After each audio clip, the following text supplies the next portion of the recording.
Hello friends, मैं हूँ अर्जुन। इस वीडियो में बात करेंगे हम स्केचिंग के बारे में और मैं आपको स्केचिंग के टिप्स बताऊंगा। साथ ही ये करेंगे डेमो जो आप देख रहे हैं, रेफरेंस मैंने नेट से ली है और इसको हम थोड़ा एडवांस लेवल में करेंगे। मैं आपको थोड़ा सा लेवल के बारे में बता देता हूँ जैसे हम काम करते हैं। तो सबसे पहले जैसे चीज़ हम एडवांस या बेसिक बोलते हैं, जिस चीज़ को बेसिक होता है जो आपका शेप लेते हैं, आप बाहरी आउटलाइन लेते हैं या फिर एक ज्योमेट्रिकल फॉर्म लेते हैं, उसी से पूरी फिगर को एक ड्रॉ में मतलब कन्वर्ट करते हैं। तो वो एक बेसिक पॉइंट हो जाता है, एक बेसिक नॉलेज हो जाती है आपकी। और उसके बाद जब आप फॉर्म में आ जाते हैं, उसकी फॉर्म लेने स्टार्ट कर देते हैं, ज्योमेट्रिकल शेप को ब्रेक करके आप फॉर्म बनाते हैं, तो वो एक स्टेप आप आगे का ले लेते हैं। लेकिन जब आपका प्रॉपर एक स्केच बनना स्टार्ट हो जाता है, एक आउटलाइन आप कर लेते हैं उसकी, ठीक है, उसके बाद जो चीज़ें होती हैं वो हम एडवांस लेवल में बोलते हैं, जिसमें लाइट एंड शेड्स, टोन्स और जो उसकी बारीकियाँ हैं वो हम उसमें कन्वर्ट कर लेते हैं, बना लेते हैं, उसमें ऐड कर लेते हैं। और जैसे मैं बात करूँ स्केचिंग और ड्राइंग के बारे में, तो ड्राइंग जो है आपकी वो एक परफेक्ट स्केच होता है जिसमें आप कंप्लीटली उसको पूरा बनाते हैं, पूरी शिद्दत से, जिसको हम बोलते हैं कि काम करने की, वो पूरा आप कंप्लीट करते हैं उसको। तो यहाँ पे क्या चीज़ है, हम ड्राइंग बना नहीं रहे हैं और स्केचिंग में बेसिक पॉइंट को हम पीछे छोड़ के स्टडी का एक और स्टेप लेते हैं। ये स्केचिंग और ड्राइंग का बीच का पीरियड है, जिसको अगर हम कैटेगरी की बात करते हैं, क्योंकि इसमें क्या है, आप ड्राइंग नहीं बना रहे, आप एक स्केच बना रहे हैं, लेकिन स्केच में वही ड्राइंग वाली चीज़ें डाल रहे हैं, लाइट एंड शेड, टोन्स, ये सारी चीज़ें इसमें आ जाती हैं। और इसको हम एडवांस लेवल की स्केचिंग बोलते हैं। जो आप एक रफली स्केचेस करते हैं, जिसको आप रैपिड स्केच बोलते हैं, तो वो एक चीज़ अलग होती है। आप जब आपकी नॉलेज हो जाती है उन चीज़ों की, तो आप उसको बहुत क्विकली करना स्टार्ट कर देते हैं। लेकिन अपने वर्क को और ज़्यादा इम्प्रूव करने के लिए, और ज़्यादा उसमें निखार लाने के लिए, अच्छा करने के लिए, तो ये चीज़ें हम करते हैं। इससे काफ़ी चीज़ें क्लियर होती हैं। मान लो एक स्केच आपका बन ही रहा है, लेकिन आपको जब तक ब्लैक एंड वाइट उसमें लाइट एंड शेड, टोन्स, ये नई चीज़ें फिल होंगी, तो उसके बाद आप कलरिंग भी स्टार्ट करनी है, राइट? तो कलरिंग से पहले आपका ब्लैक एंड वाइट विजुअली जो नज़रिया है आपका, विज़ुअल है, तो वो चीज़ आपके अंदर आ जाती है। आपको बिना देखे, बिना कुछ सोचे समझे एक काम को देखना, और एक आपको पूरी ऑब्जर्वेशन से उस चीज़ को समझना, उस चीज़ के बारे में नॉलेज रखनी और स्टडी करनी, उसको करके देखना। तो ये काफ़ी चीज़ें यहाँ पे इकट्ठी हो जाती हैं। और यहाँ पे जो स्केच मैं अभी कर रहा हूँ, लाइन वर्क है, ये आपका बेसिक पॉइंट्स हो जाते हैं। जैसे आपने पहले फॉर्म्स ली है, फिर लाइनिंग की है, तो इसमें हम क्या करते हैं, जैसे ड्राइंग करते हैं, प्रॉपर एक शेप ले लो पहले स्केचेस की, और उसके बाद आपने लाइट एंड डार्क जो चीज़ है, दो चीज़ों में हम कन्वर्ट करते हैं। दो चीज़ें जो होती हैं वो हम मेन रख लेते हैं। उसके बीच के जो पॉइंट्स होते हैं, वो चीज़ें हमें समझनी होती है। जैसे हमने बिल्कुल लाइट लिया है, उसके बाद मैं डार्क करूँगा, ठीक है? तो बीच वाली शेड्स जो होती हैं वो स्टेप बाय स्टेप फिल करेंगे। तो एक ड्राइंग वाला पीरियड है जो एक नेक्स्ट स्टेप है। स्केचिंग यहाँ तक हो जाती है कि आपकी लाइनिंग सही हो गई है, आपका एक स्केच प्रॉपर बन चुका है। जो इसमें बीच वाली चीज़ें हैं, शेड्स हैं उसकी, टोन्स हैं, या फिर कलर्स वैल्यू हैं, उसको ब्लैक एंड वाइट में रखना है। तो ये चीज़ें एडवांस लेवल में रखते हैं हम। तो इन चीज़ों को बना के अपनी ड्राइंग और पेंटिंग जो सफ़र है पूरा, तो यहीं से स्टार्ट होता है। पहले आप देखोगे स्केचिंग बिल्कुल रफ होती है, फिर ज्योमेट्रिकल शेप्स, फॉर्म्स, ये चीज़ें निकल के हम यहाँ पे पहुँचते हैं कि जहाँ पे आपको चीज़ों को ब्लैक एंड वाइट नज़रिए से देखना है।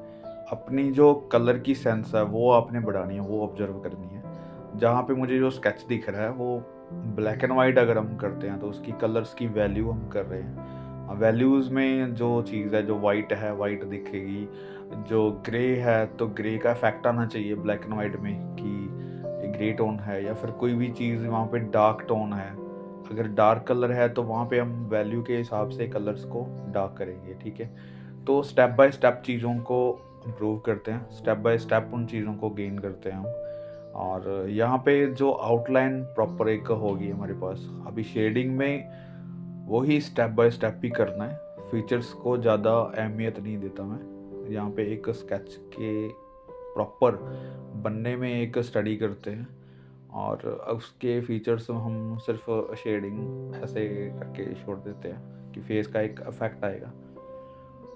कोई भी आप स्केच में शेडिंग कर रहे हैं, कोई भी आप टोन फिल कर रहे हैं, तो स्टेप बाय स्टेप ही करनी है। स्केच में, ड्राइंग में, पेंटिंग में लेयर्स होती हैं, ठीक है। जो काम करने का एक्सपीरियंस है मैं उसी के हिसाब से आपको बोल रहा हूँ। जो आपकी लेयर्स हैं, मान लो मैंने शेडिंग करनी है, तो अभी मैंने हेयर्स में हल्का सा शेड दिया है, लेकिन हो सकता है मेरा पूरा स्केच बनते बनते मुझे वो लाइट लगने लगे, या फिर मुझे थोड़ा सा और उसमें डिटेलिंग करनी हो, लेकिन एक बार मैं वहीं पे उस चीज़ को छोड़ देता हूँ। साथ के साथ जो फ्लैट लाइंस हैं, सीधी लाइंस मैंने लगाई हैं, उसको हल्का सा डिटेलिंग में लेंगे, उसके कर्व को नोट करेंगे, राइट। और जहाँ तक शेडिंग की बात है, तो मैं एक बार उसकी वैल्यू के हिसाब से शेड करूँगा। उसके बाद धीरे-धीरे वो चीज़ें अपने आप सेट होती रहेंगी। क्योंकि अगर आप पूरे स्केच के ऊपर काम कर रहे हैं, पूरे स्केच को या फिर ड्राइंग को या फिर आप पेंटिंग कर रहे हैं, तो पूरी चीज़ को आप लेके जा रहे हैं। तो आपको साथ के साथ पता चलता रहेगा कि कौन-सी चीज़ कितनी वैल्यू की है। अगर मैं यहाँ पे बैकग्राउंड की बात करूँ तो बहुत लाइट है, फिगर मेरी सारी चीज़ें इसमें डार्क हैं, ठीक है। तो उसके हिसाब से मुझे अपनी कलर टोन्स को या फिर वैल्यू को या फिर इस चीज़ को मैंने देखना है कि कलर्स की कौन-सी वैल्यू मैं इस स्केच में डाल सकता हूँ। किससे मेरा स्केच जो है 3D लगेगा या फिर दिखना स्टार्ट हो जाएगा, या फिर ये कह लो कि मेरा जो ऑब्जेक्ट है वो मुझे हाईलाइट दिखना स्टार्ट हो जाएगा, ठीक है। तो इन चीज़ों को गौर से इसलिए मैं देख रहा हूँ, इसलिए मैं कर रहा हूँ, क्योंकि यही चीज़ें आपको फेस करनी है आगे जाके। अगर आप स्केचिंग कर रहे हैं, आप किसी भी फ़ील्ड में काम कर रहे हैं, अगर आपकी ऑयल पेंटिंग है, तब भी ये चीज़ें मुझे लगता है वही चलती हैं। और जहाँ तक स्केचिंग की बात है, तो हम मिडल टोन को मैं यूज़ कर रहा हूँ। अभी जो भी मैं फ़िल कर रहा हूँ, एक बार मिडल टोन है, उसके बाद मैं इसको डार्क कर सकता हूँ, ठीक है।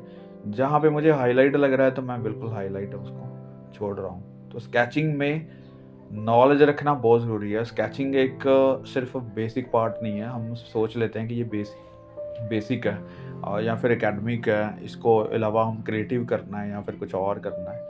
तो यहाँ से स्टार्ट होती है चीज़ें।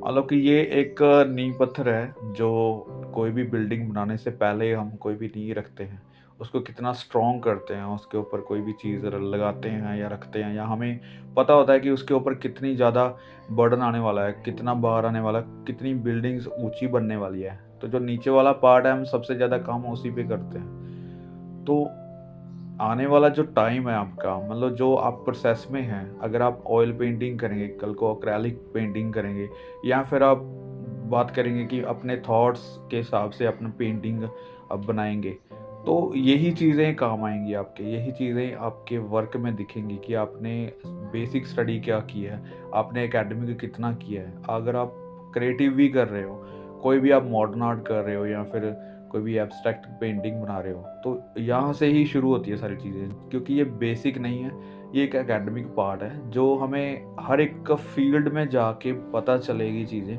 कि वहाँ पे हमने कितना काम किया है, वहाँ पे हमने कितनी कोशिश की है स्केचिंग को जानने की, या फिर लाइट एंड शेड जानने की, या फिर कलर्स की वैल्यू जानने की। तो ये सारी चीज़ें वहाँ पे इकट्ठी होके एक स्टडी का लेवल अप करती हैं, जो यहीं से ही शुरू होती है।